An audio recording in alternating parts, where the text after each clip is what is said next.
Hello everybody, welcome back. Today as well we have got you another video. In this video I'll show you how you can log in on Revolut.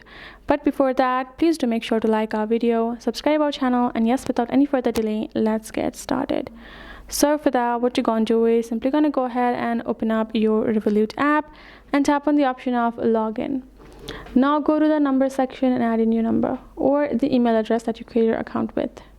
Then tap on continue and confirm that this is the number that is linked with your account.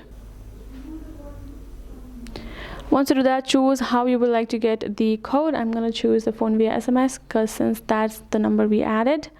Now wait for the code to come.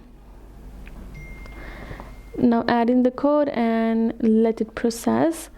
Now once you've done that, simply go ahead, tap on not now, and you're basically logged in. And that is how easy it is. So hope this video helped. Thank you so much for watching. I'll see you guys in our next video.